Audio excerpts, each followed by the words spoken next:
Okay, so we're going to go ahead and get started since you all are here. Good morning, everyone. I'm Mayor Schulman with the Hartford Foundation's Nonprofit Support Program, and I want to welcome you all to the third and final session of the Board Leadership Program. Time flies. We want to thank you all for your engagement and your participation in the program. We hope it's been worth your while for your team, and we also hope that you'll take what you've learned back to your full board and continue implementing and institutionalizing your learning through the follow-up consultation. And I'll talk a little bit about that. So as you know, we've designed these sessions to be interactive. So we encourage you to keep your cameras on and engage to the extent possible. Very importantly, as I mentioned before, if you could rename yourself to include your organization in your Zoom square, that will be important because we want to make sure we get you in the right breakout rooms through the course of the session. And consultants, please add the word consultant to the end of your name. So as usual, we will be sending you a short survey immediately following today's session. Please take just a couple of minutes and complete the survey so we can use your feedback to improve the program in the future. We actually do read all of your comments, and we've made adjustments to the program based on the feedback we've received. As always, I want to thank my partner in crime, Monica Kelly, on our team for all that she does to work her breakout room magic behind the scenes and make these sessions run as smoothly and seamlessly as possible. So big thanks to Monica. Remember also that we've created a web page for the program that's available to you. The web page includes all of the session PowerPoints, the handouts, the recordings, a list of all the participants, and also information on the follow-up consultation. And the webpage is not going away. We're going to keep it there as a resource for you and your organization. We've heard from nonprofits that they do keep going back to the webpage and using those resources, sometimes when there's a new board member, or just to refer back to the information that was provided. And so a little bit about the follow-up consultation. Each of your organizations has access to up to 30 hours of a consultant's time to help you implement some of what you've learned during these sessions. And on the webpage, there is a one-pager, a description of the consultation and the process. So we strongly recommend just kind of read through that one-pager before you get going with the consultation. It'll give you a good overview. And then after you review that one pager, please just read through all the bios. There aren't that many of them. Read through all the consultant bios and then select a couple of consultants that you think might be a good fit for you and reach out to them about the board development work that you'd like them to do for your organization.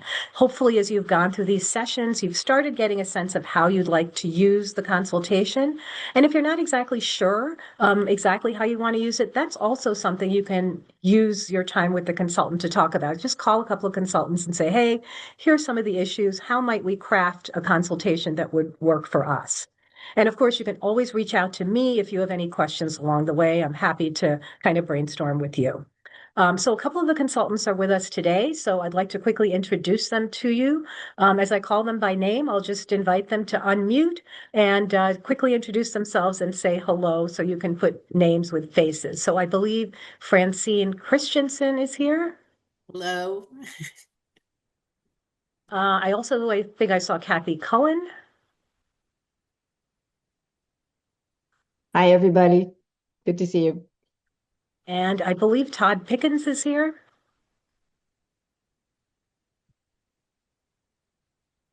It's possible that Todd has not joined us. Are there any other consultants that I've missed? Deborah. Okay, great. Oh, Deborah. Deborah Good morning, Moran. everybody. Welcome, Deborah. So that's all I have, and I will turn it over to Susan. Good morning. Thanks, Mayor and Monica, for always making all of this go so smoothly. Thanks, folks, for coming back. I appreciate you being here. I can get all the buttons going the right way.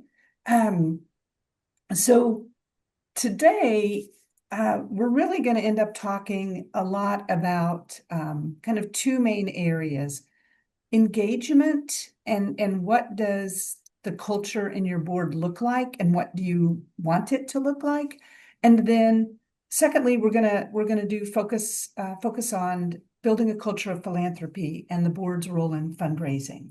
So, I've used this each time, but as always, I'm just going to ask if you could look at that community agreement. Anything on there you're not comfortable agreeing to, speak up, or if there's anything you want to add. Otherwise, if I can see some thumbs up telling me that you're okay with it, because as you know, I will hold you to it. All right, and as I see folks doing that, perfect. So one of the things for me as a consultant is always making sure that I don't let what I already think I know or believe I know to prevent me from learning what else is out there. And so as we think about governance, that's going to be my encouragement is governance is changing a bit, thankfully, I'll say. And so, how do we pay attention to what is out there today? So there are a few things in terms of just general governance trends that we know are happening. You all are living this every day, right? There's greater demand for your services, and the resources you're receiving, that's becoming much more volatile. We really still, after all this time, have board members who are unclear about what it is they're supposed to do or get in the wrong lane and start getting into or want to get into operations. We have sometimes people who just truly aren't as engaged as we would like them to be. We also are working very hard these days, I think, to balance this both in-person and hybrid board work. And how do we spend time together? How do we build culture if we're never really together and we're all just boxes on a computer? So we have to really work at that. Probably the biggest thing this year that I've seen just over and over is the degree to which boards are either being pulled into or resisting being involved in tech oversight. And with the introduction this year, I think much more globally accepted around AI, is really how do you as a board pay attention to that and ensure that policies are set appropriately? I know even as a consultant now, where I put AI into my agreement, what I will or won't do with the information and how I will or won't share it. And then the organization itself, all of you executives out there, that there's a pretty keen competition for talent these days. You've got people who don't want to do hybrid work. You want people who do want to do hybrid work, right? All of these things impact our culture. And so I don't know if you've seen this, the concept of, especially with boards and the way we say we work, we have these great mission and vision statements, and we have our strategies and our goals and our values, and that's what everybody sees. But when you get into the boardroom or you get into the workspace itself, the way we really work comes underneath that, right? And it becomes a question of how do we ensure that, for instance, people coming onto our board are aware of what our culture really is, not just the way we say we will work. So I'm going to put you into a breakout. You all may or may not recall that you had homework.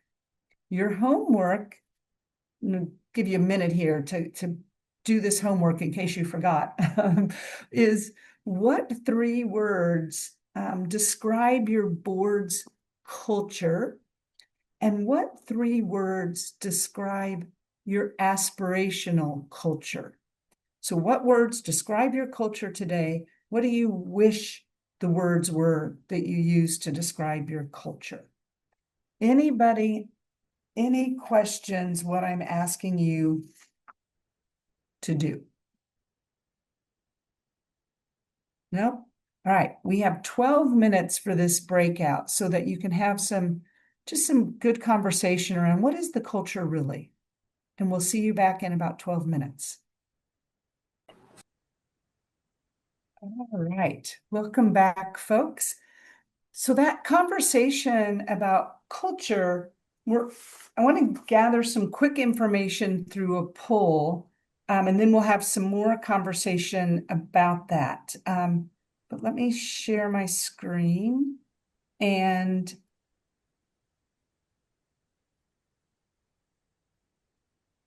all right. So, well, it's not letting me move forward. So let me stop a share for a moment.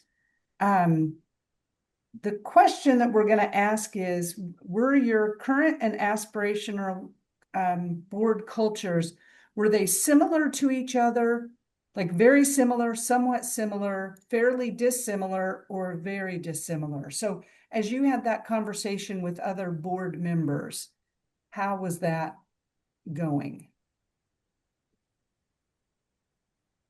See if I can make this share in the meantime.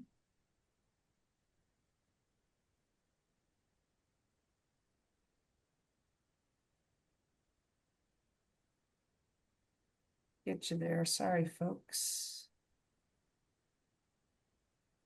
All right. And as I look at, we've got about maybe 5 more people to put their answers in, and then I'll close it.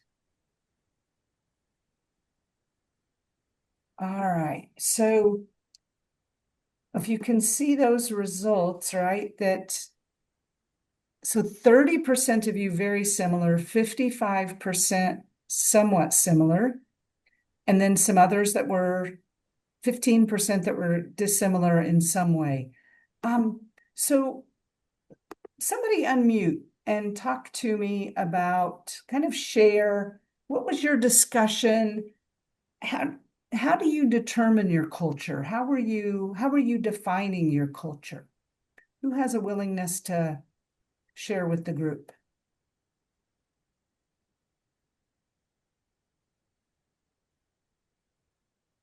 Sure. So, I-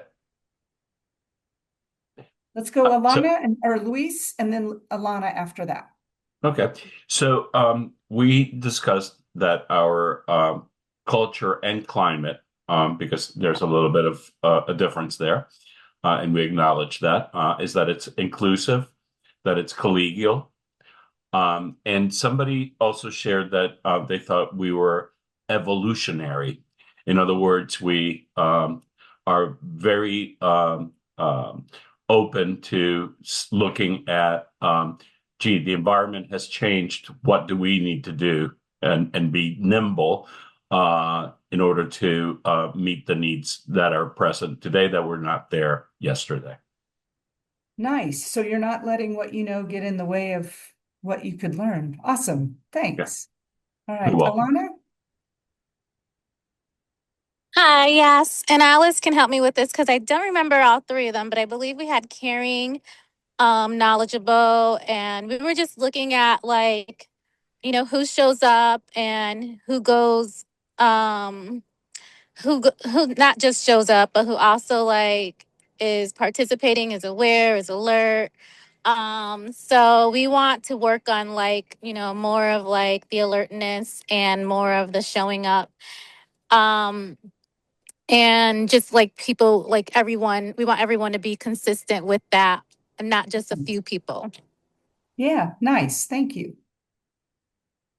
Anybody else want to add? This is Alan. Just to Hi, follow up Alan. on Jenna's comment, the subtext of that conversation was how the role of money impacts the culture of the board. So all boards have an expectation that people contribute, but on boards, some people are going to contribute a lot, some people are going to contribute less.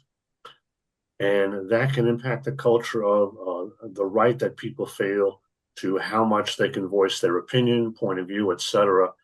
and the need to make explicit that whether you give a lot or less, your voice matters just as much as anybody else's. Yeah, I mean, Alan, that's a really important component, right? Is that that ability as a board member to have a voice, and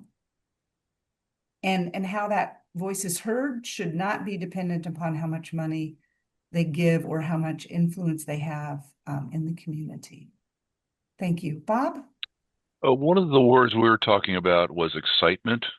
And this also equated with positive energy on the board.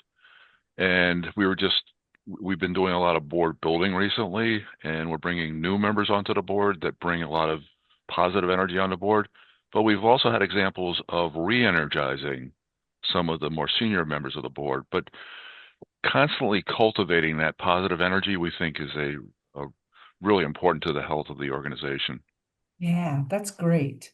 So a few years ago, I was working in Connecticut, not in Hartford, but I was in Connecticut, and I did this exercise with a board, and their current culture they described as, we're professional and we're respectful and we're kind and we're efficient and, very nice words.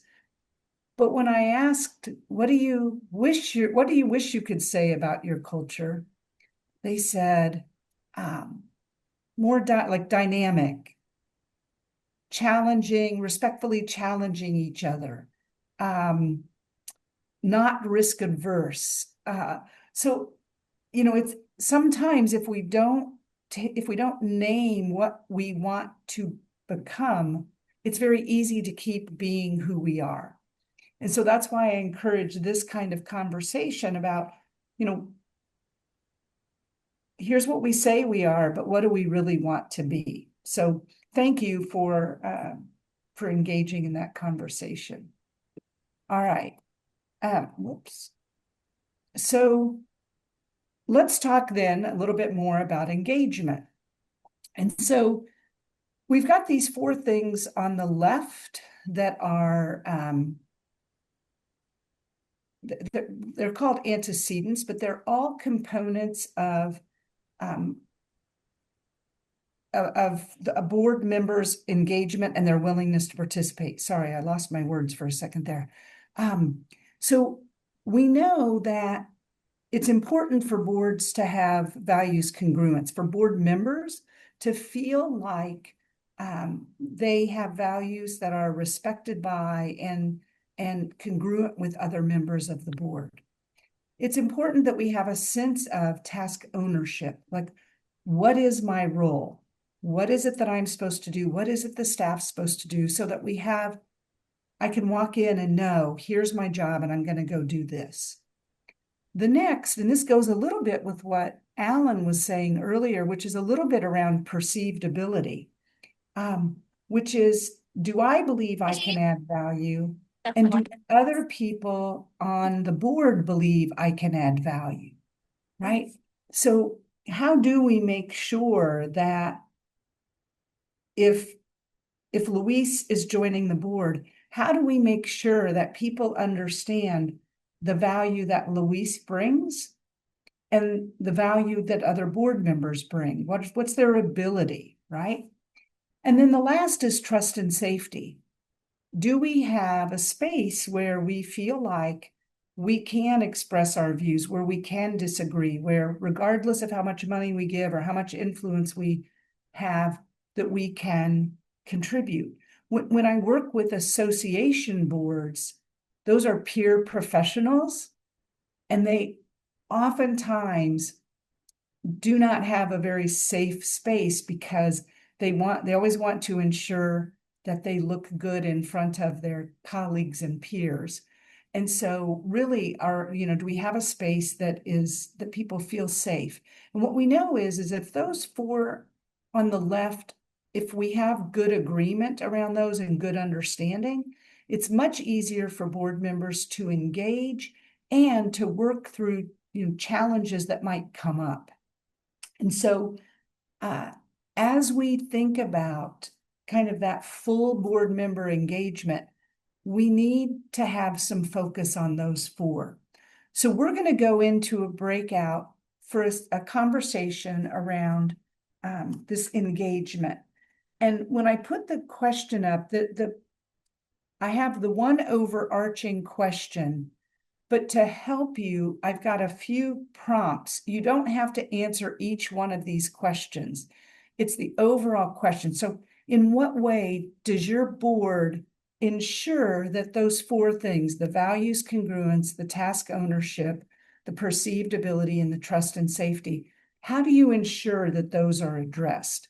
So don't feel like you have to answer each of those questions below there. Those are just to tickle your way of thinking as you get into this conversation. Okay. You've got about 10 minutes for this conversation. And we will see you back in 10 minutes. Being recorded. All right. So let's just have some conversation here. And this, to me, in general, is just about how is it that you as a board are intentionally focusing on engagement and helping build kind of the framework for people to feel like and feel like they can and are invited to participate. A couple of you share your thoughts on that.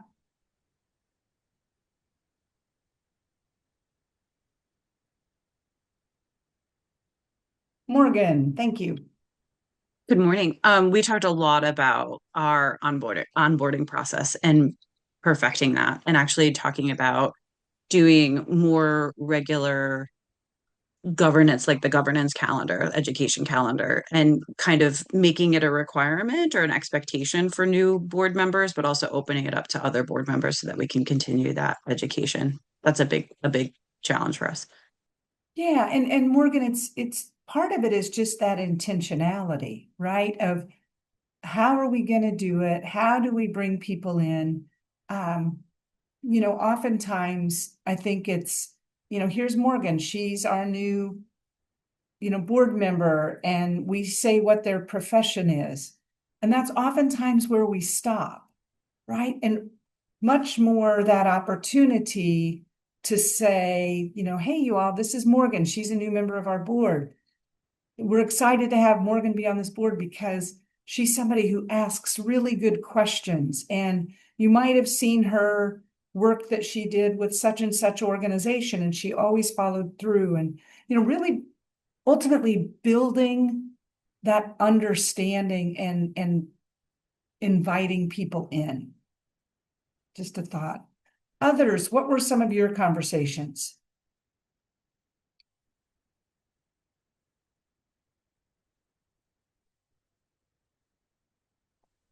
Hi. Go ahead. I was just going to say, we really not only talked about where they are, but what action we can take in our 2020, it's like the end of the year. So now we're all excited about like, what can we do for next year? So this is just so timely that we talked about, all right, here are the behaviors and here are the values. What do we want to do at our first board meeting next year to implement and have everybody be on the same page and feel like they have the same voice? Nice. Thanks, Jenna. And as Mayor mentioned earlier, as you think about your consulting hours, having clarity around this is what we're thinking about. Do you have, your consultant might have ideas about how to help make that happen as well. Thank you. Wes? Yeah, I was just going to add, we had a lot of conversation about trying to foster trust and inclusion by, really leading through and by example, right? Like trying to, take that next level of allowing one another to kind of challenge and respectfully disagree, and really just moving to a place where it's more than just surface level, right? Everybody just kind of going with the flow and engaging in groupthink, and instead, like, starting to challenge and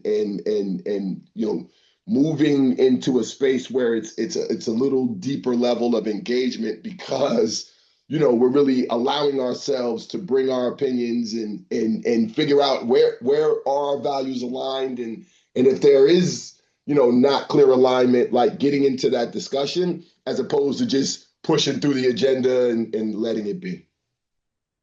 Wes, I love everything about that. And I appreciate it's, it really is letting people know that's okay.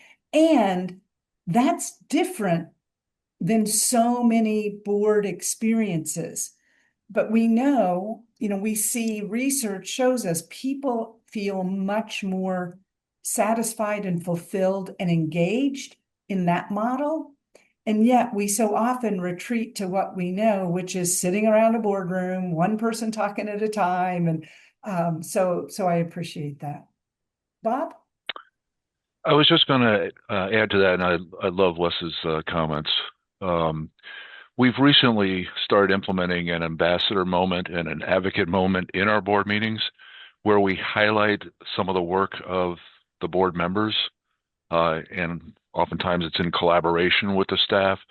So we're trying to highlight those positive things that are helping us to build the culture that we want. Yeah, and just that intentionality, Bob, like that's so important. And I think that very concept you're bringing in will make a difference. That's great. Anyone else want to add to this conversation? Yvonne is saying their board does the same. Love that.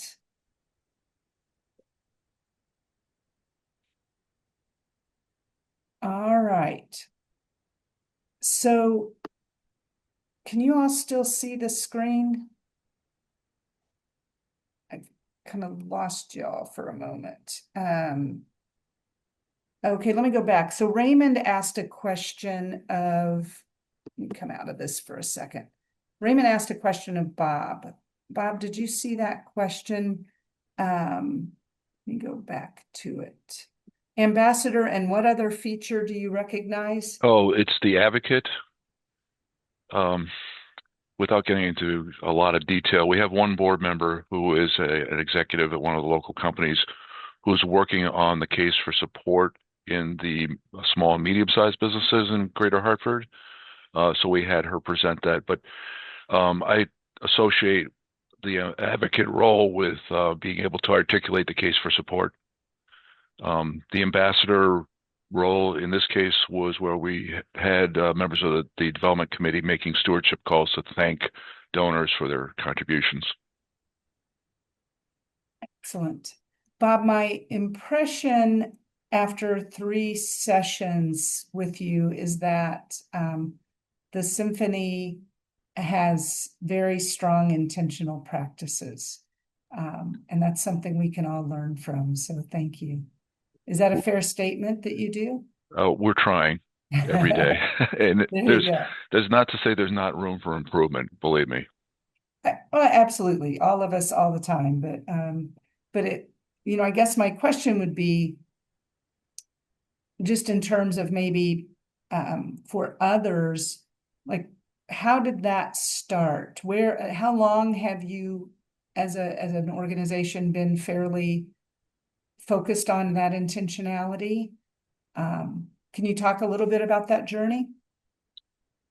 That's an interesting question. And I might not be answering the question exactly as you're thinking about it, but one of the things we got talking about in our breakout was how, sometimes when organizations are doing too well, people disengage, and when organizations are not doing well enough, they disengage.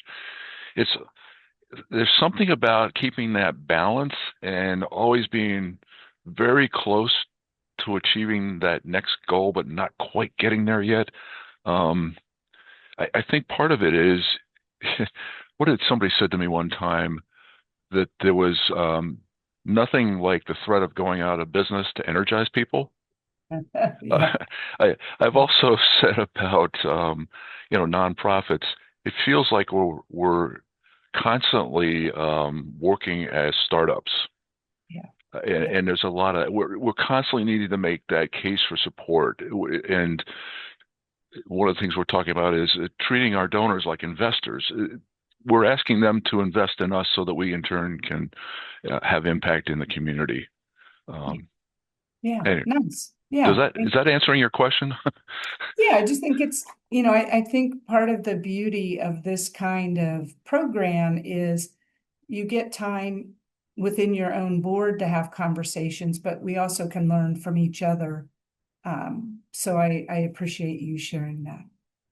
Anybody else want to add anything or have any questions before we move on? Well, I just love the comment that was just made, shifting the mindset from donor to investor. I think there's a lot of power in that.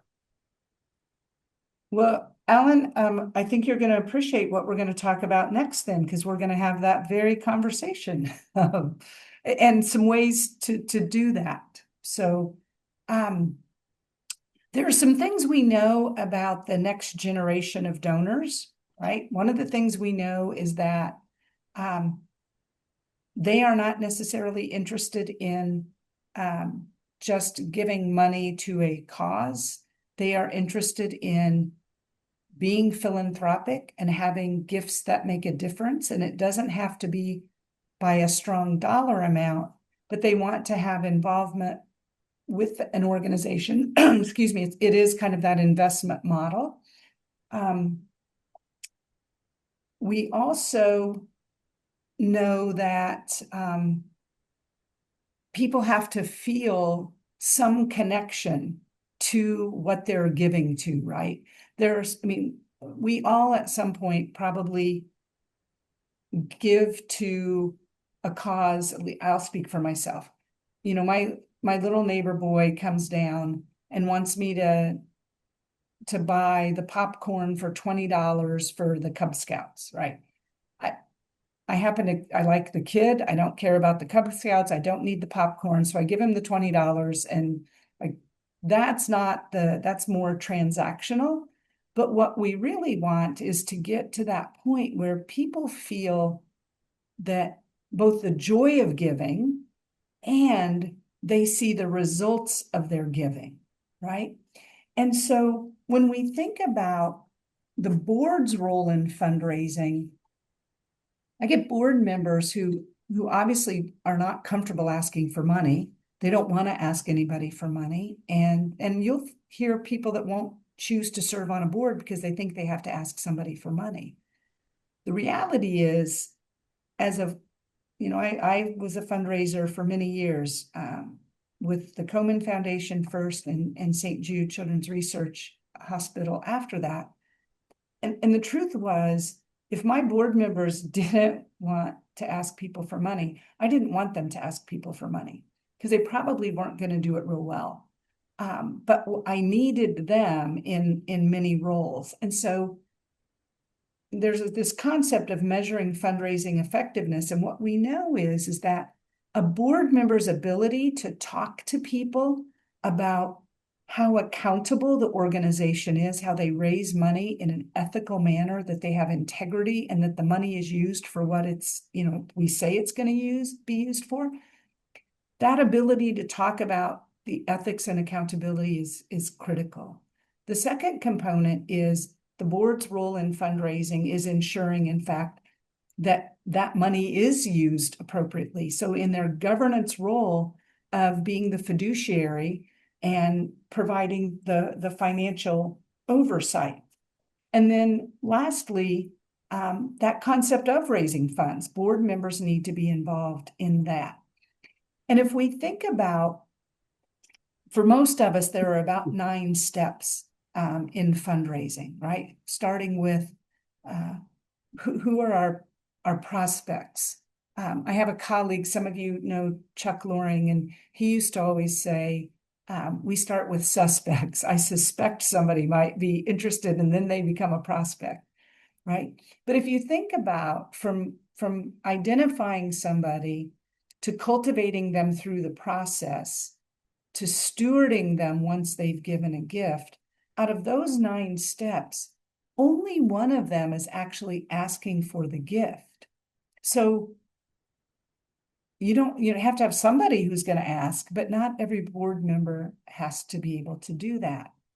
And if we follow on what Bob said and that resonated with Alan, it's this concept of donor-focused fundraising, which is moving us from just the donation model to the concept of people investing in the organization, right?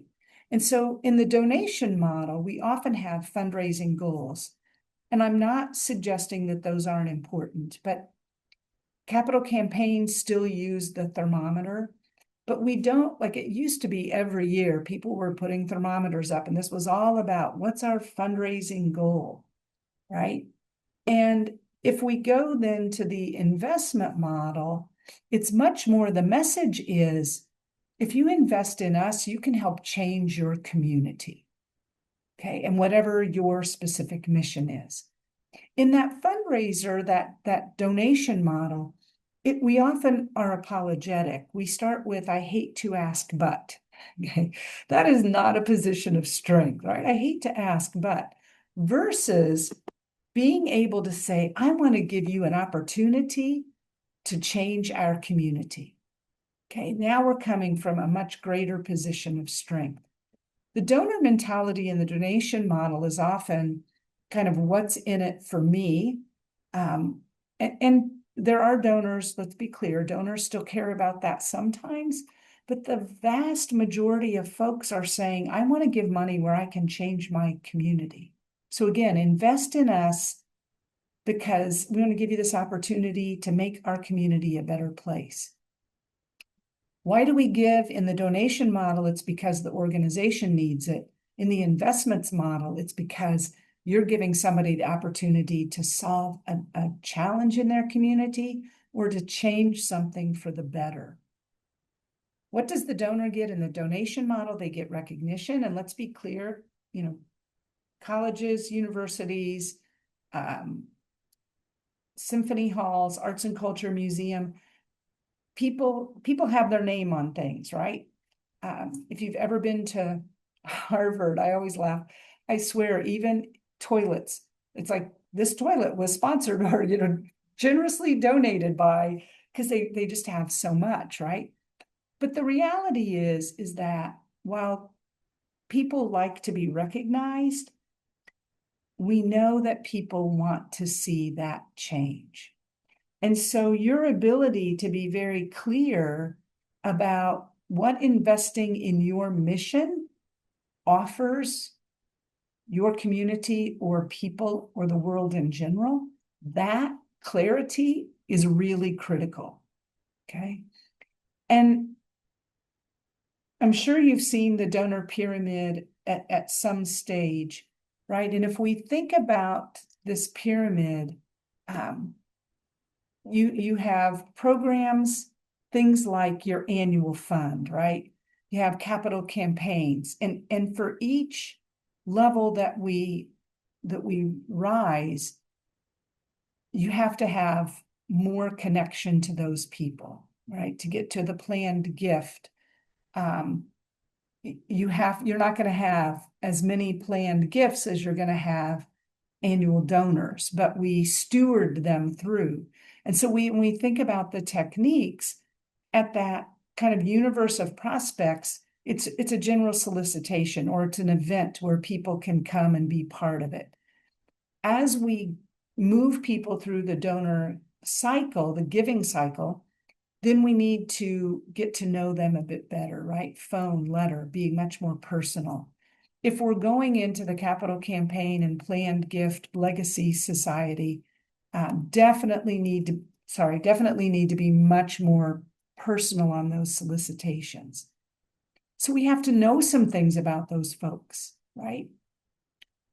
When I was at St. Jude, we had 1,000 people who did nothing but fundraise. So when you think about, as you compete, and it is a competition for dollars because there are only so many dollars, but when you think about your mission,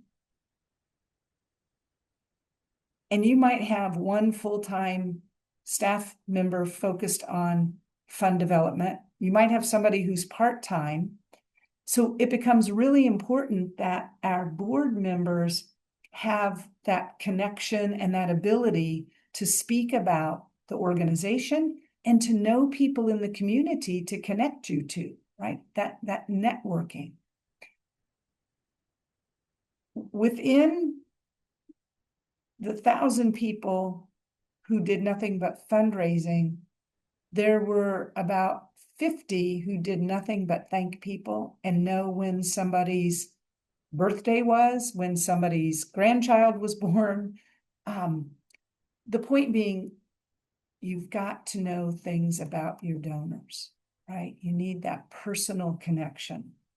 And as you think about the folks on your board who maybe aren't comfortable in just having the conversation, this quote I love is right. Just if you're kind of concerned about it, kick yourself aside. You've got amazing missions. So let your cause walk in. So that ability to talk about our cause becomes really important. So we're going to put up another poll here, which is just for you as an individual. How comfortable are you in engaging with a culture of philanthropy, kind of building that culture?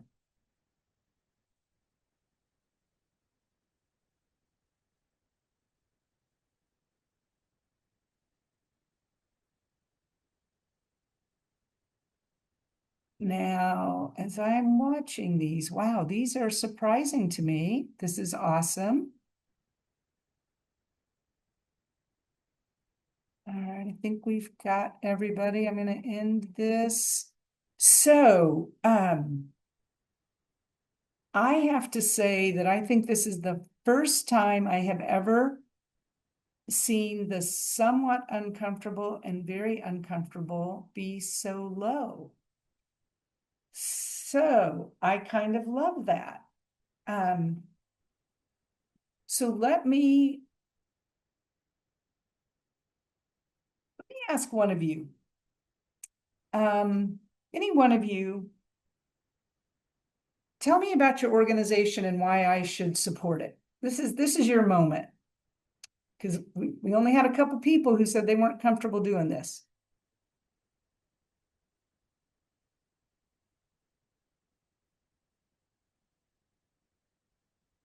Now, does that mean you weren't honest in the poll, or does that mean I can go. I don't want to do this in front of people? All right, Alana, I love it. So, using your words, this is a great opportunity for you to give back to your community and help the youth grow and learn entrepreneurship skills, what it takes to be in business.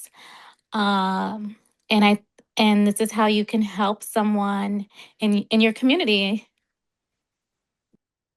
All right, so Alana, that was good, but here, let me ask you, you didn't tell me what organization? Oh yes, sorry. So We're this is talking. go ahead. No, go ahead. You talk to me a little bit, make sure I know what we're talking about here. So I work with You Rise, and we teach students about entrepreneurship skills, business skills. This is your chance to like help the community and help these students learn and grow more and provide them with more resources. Awesome. And are you board or staff? Board. Awesome.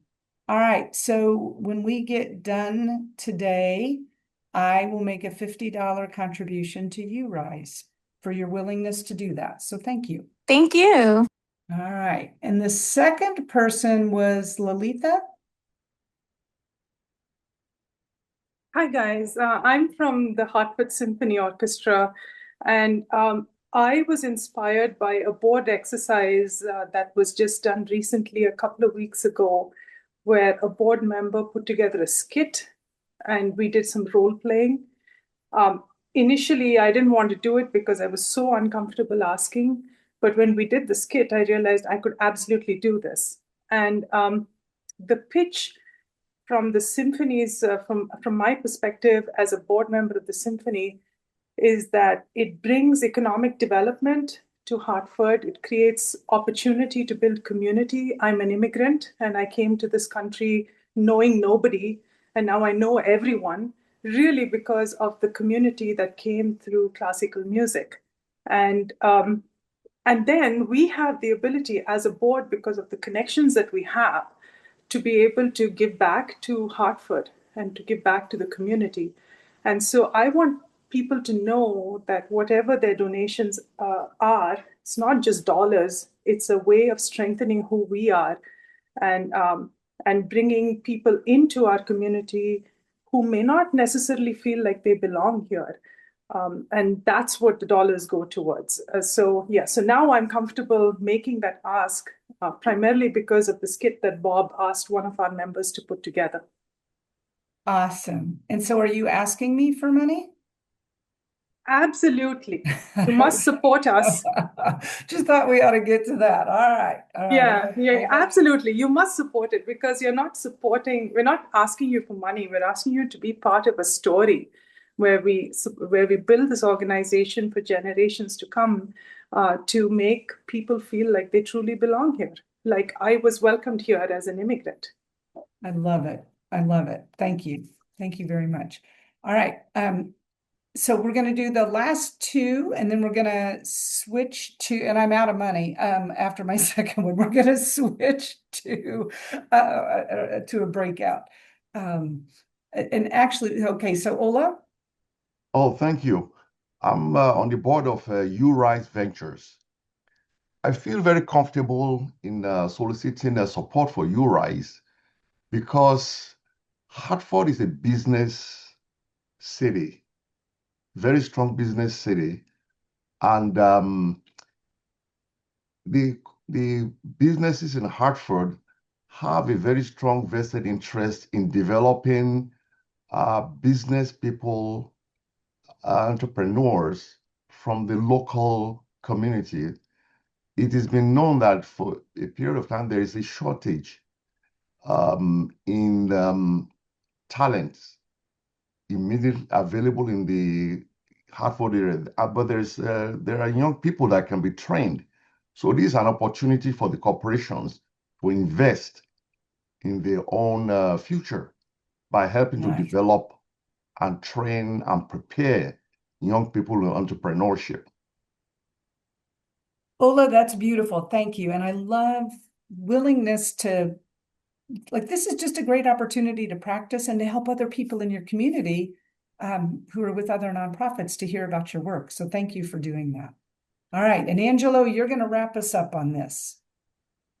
All right, great. My name is Angelo Adams. Nice to meet you, Susan. I am on the Urban League board of the Greater Hartford, and we have 5 pillars for the community here: education, employment, housing, health, and also justice. And so we serve a community of more than 3,000 individuals and families.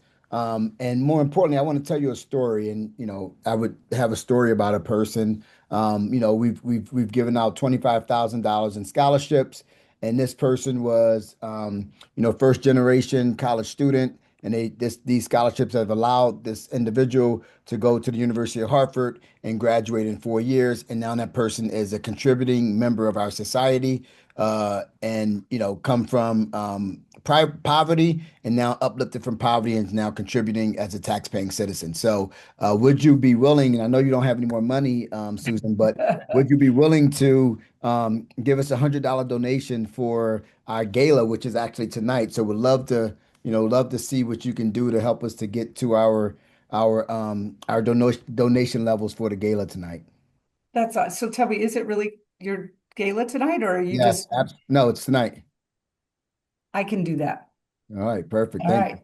All right. Love it. Yeah, That I was got to stop good. now, or I'm gonna be in the hole. I want to All ask right. for 300. Yeah. All right. So we're going to go into a breakout again. And this one is, what's your consistent message? I love that the symphony practiced that. I think Lalitha showed us how just having some of these conversations can make such a difference. So this just becomes the question of what is the consistent messaging? And we do know the one thing I'll make sure to say is storytelling is important. So your ability to tell some stories about people that have been impacted by your mission, that's a critical part of this. So you're going to have 10 minutes in this break, or sorry, 8 minutes in this breakout. And then we'll see you back here. All right, welcome back, folks. So a couple of things about that consistency, excuse me, of messaging. When we think about our message being heard by other people, you may remember pre-COVID, people used to always tell us that you had to hear like the same message or the same commercial or the same, somebody telling you something. You used to have to hear it 7 times for it to really permeate, resonate, and for you to take action on it. Post-COVID, research shows us that number is now 12 to 14 times for things to touch, to really resonate with us, because there's just so much information that's out there. So that consistency of messaging becomes important, because if Christopher tells me about his organization, and if Tressa is part of that organization and tells me something different, that's 2 separate entities. That's not one organization. Now I've heard that message twice. So I'm not asking you to become rote or anything like that, but have agreement on what are the 2 or 3 main things we're always going to say, and we're going to lead with that. And if you think about the behemoths in the fundraising world, and I'll use St. Jude as an example. I haven't worked there, gosh, for a lot of years now. But as soon as one of their commercials come on, I can tell you the first 3 things they're going to say, because they've said the same 3 things for about 40 years. There's clarity around who they are and what they do. And what people don't know is that St. Jude does much more than the most common form of childhood cancer, which is the one they talk about the most. They do a lot of orphan diseases. The other thing about a place like that, they have fewer than 40 hospital beds. And they raise $2 billion a year. And most people think it's a hospital. They must have hundreds of beds, right? So they don't get lost in trying to tell everybody everything all at once. Clarity of message. So the more that you all can have, agreement around the 2 or 3 most important things you're always going to talk about, then you can talk about why it matters to you. But leading with, this is our organization, here are the 2 or 3 most important things. Clarity of message. Just going to always encourage you to try to find that clarity. All right. Questions, thoughts, or challenges from that conversation that you all had? Bob? I have a quick question, because I hear what you're saying about the clarity of messaging, and I think that's very important. But I also think about all the customer segmentation work that I've done in the corporate world and targeting of messaging to specific customer segments. And I wonder how that plays into this. And I was thinking that perhaps there's a difference in the messaging when you're doing donor development versus fund development. Yeah. So absolutely, when we go back to that idea of personalization, you have to know who your customer is. So your donor is your customer in this instance. So if you know somebody is really interested in infrastructure, you're going to talk about the opportunities around infrastructure, but the message as to what Hartford Symphony Orchestra is that message needs to be consistent. Then you can talk about the segmentation, the opportunities, knowing what I care about, knowing versus the next donor, what they care about. That's where that personalization comes in. But oftentimes we go to that personalization without sharing the common message first. That's very insightful. Thank you. And only because I've screwed it up enough times, Bob, is that why that stands out to me? All right. Morgan. What was really interesting in our conversation is that the three of us, didn't have any problem discussing or being on board with what the park offers. But what Naisha threw in the end was sort of like, yeah, but what do we do? And so our relationships, because we have a special, because we don't own the park, and sort of like as a conservancy, it's like, oh yeah, everybody knows the value of the park, but what is the value that we add? So that was really interesting to kind of talk out loud and say out loud. Yeah, and just having the time for that kind of conversation, right? And again, you've got talented consultants in this group to pull from who really can help you with that messaging, right? So I know I keep saying it, but I encourage you all to think about, and you might have 17 ideas, but what is it that you want to work with those consultants in advancing for you? Awesome. All right. So we're going to bring this home around a conversation about engaging meetings. Okay. And there we go.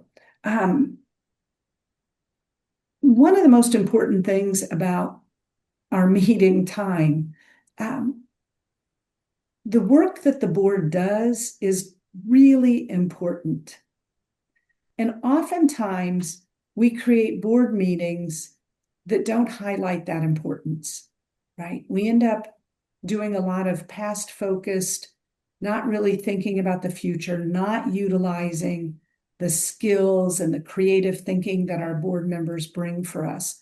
And if we're spending time on the left side where it's just not all that important, you telling me what you did a month ago is not, for me, not that important, right? If we think about the things on the right side, urgency and importance, where we want the board to really ultimately be spending their time is on things that are low urgency, high importance, right? Where we have time to think strategically. Now, you can have high urgency, high importance, and I know in this, they call it crisis, but it also can be a positive crisis. If you remember Ice Bucket Challenge, right? They all of a sudden had about $134 million that they had not anticipated. And so their ability to make that lower urgency, higher importance, they asked for time to make decisions, and that, it led them to making much better decisions about how to use their money. But if you think about your own recent board meetings, where are you spending your time? Are you spending your time on the really important topics? And as that conversation around I think it was Wes was talking about building this culture of inquiry, making certain people understand that you welcome them bringing a different way of thinking, that questions are a good thing, this whole idea of discovery, right? And if we think about, there are kind of three types of voices. When I chair a board, I often will say, like, hey, we've heard from the familiar voices a lot. Let's hear from the challenger voice, right? Somebody who's willing to kind of question how we're doing things. And then what about those emerging voices when we bring new people onto the board, making certain that they know that we consider their viewpoint to be valuable. And especially early in the process of them being on the board, before, we kind of climatize them to who we are, but where they can really give us those outside perspectives. When you think about board member engagement in general, making certain that you've really kind of allotted time for discussion. So have you calendared out when you're going to have certain kind of discussions? You don't have to talk about everything at every meeting, right? Are you using a consent agenda? I'm going to show you an action agenda in a moment. But that opportunity to have dashboards where we can look and visually see how did things go without us having to have a big conversation about it. When I got my driver's license, I remember my dad taking me in and showing me, that's back when you didn't just have dummy lights. Right. And he taught me what each of those things meant, so I'd have a sense of what was happening in the car. Now, when one of those dummy lights goes off, I either have to find my phone and Google what it means, right? But so that isn't as helpful, but it gives us a sense visually of where we stand. So let's look at each of these. Think about, how often do you meet? Is it too little? Too much? If you're meeting every month, I would ask why. And how much time is your staff spending getting ready for board meetings over the course of a year if you're meeting 12 times a year? And could they use that time differently? What if you went to every other month and had committee meetings on the opposite month? Right? But when was the last time you had a real conversation about, or do you just, we meet when we meet? Okay. If you think about a board calendar, if I have a calendar as a board member, the green months are the actual board meeting. The other months, it's telling us, kind of what's happening. But if I'm a board member and I have a sense coming in that in November, we're going to be assessing the executive and we're going to be signing thank you notes, I can start building my own level of engagement because I know what's coming up. But again, you don't have to do everything at every meeting. If you think then about a consent agenda, the things that are routine, the things that don't really need conversation, the things that are much more informational, those can be provided ahead of time and we don't have to talk about them. You do have to vote to accept the agenda. You accept that agenda because you're still responsible for what's included in it, but you don't have to go over all of it, okay? And then I'm going to show you in a moment here an action agenda, and it's kind of a strategic action agenda. And the concept of it is it has to arrive in enough time for board members to review it. It would include questions that, especially for your intrinsic thinkers, gives them time to frame their way of thinking so that we're not just asking it at a board meeting and wondering why everybody isn't responding. Your intrinsic thinkers need time to think about things. And it also tells you kind of the purpose or the action that's required. And it does include a consent agenda. In the portal that you have this in there as well so that you can look at it in better detail. But if you notice, and this is actually an agenda that was used by an organization, they happen to really like the timing on the left and being that direct with it. A lot of organizations just have kind of the start and end time. You have to know your culture, right? But you'll notice that it's got the strategic initiative listed, and it has to fit it. Nothing's going to get on their board agenda that isn't either one of their strategic initiatives or their governance responsibility of oversight. So you're getting your oversight and your governance and your strategy in this. And then on the right, and they do use a color system, it's telling you what the purpose of that section of time is. Because you'll have some board members who will say, well, we didn't accomplish anything because we didn't vote on anything. Well, you're accomplishing things. You might just not need to vote all the time, right? Questions, thoughts, challenges, any comments on this before I move on from it? Morgan. I've actually was just reading some stuff about, doing this, like what they've got color coded on the right-hand side. And as an executive director, this is very helpful for helping board members kind of stay out of the day-to-day management. And I absolutely love this. So I will be recommending we do. It's, and the other thing that this does, I mean, it is a shift because you don't have it listed as, old business, new business reports, but it's inclusive of those things, but you just don't. Again, if you're looking for engagement, this can start you there. For those of you that look at this and think, oh my gosh, this is way too much. If you do nothing else, flip your agenda that you're currently using and start with new business and call it strategic thinking, so that you're engaging people from the beginning in strategic thinking. And then over time, you can make some other changes. But that would be my recommendation. Play with it, right? This is what somebody else built. Play with it and see what works for you. We do encourage executive sessions. We know that the executive has time with the staff. The executive has time with the board. The board rarely has time with just the board.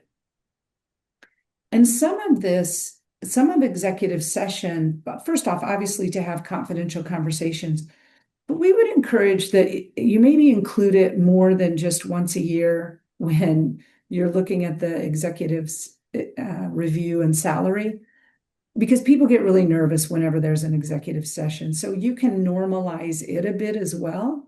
I have boards that some of them do executive session before, like at the very start of the meeting, and they use it like a coach's huddle, where the board chair is saying, let's be reminded, here's why we're here. Let's make sure that we embrace the culture of, discussion and discernment and all those things Wes talked about wanting, right?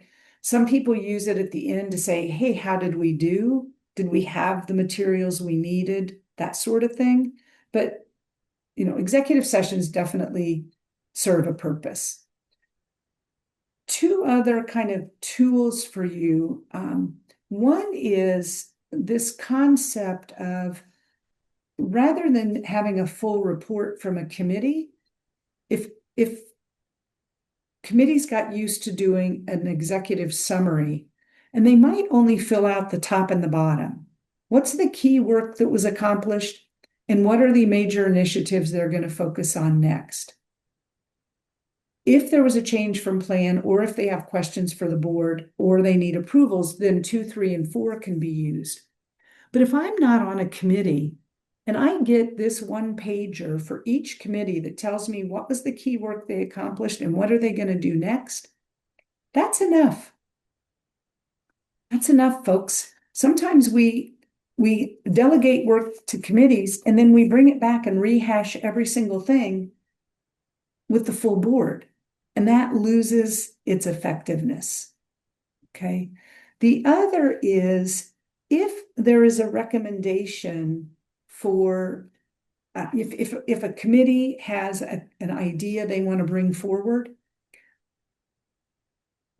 they have to think it through a little bit, right? What's the idea? How does it align to their strategic priorities? What caused them to support this recommendation? What do they think the resources would be? And then what do they want the board to consider before they make a decision? And number 6 would be left blank.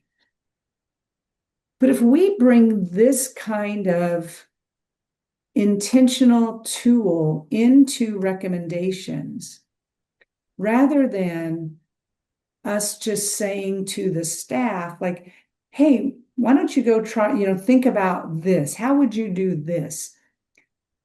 I sat with a board once where literally at the end of the board meeting, I had captured at least 15 things that board members had said, well, what if we tried this?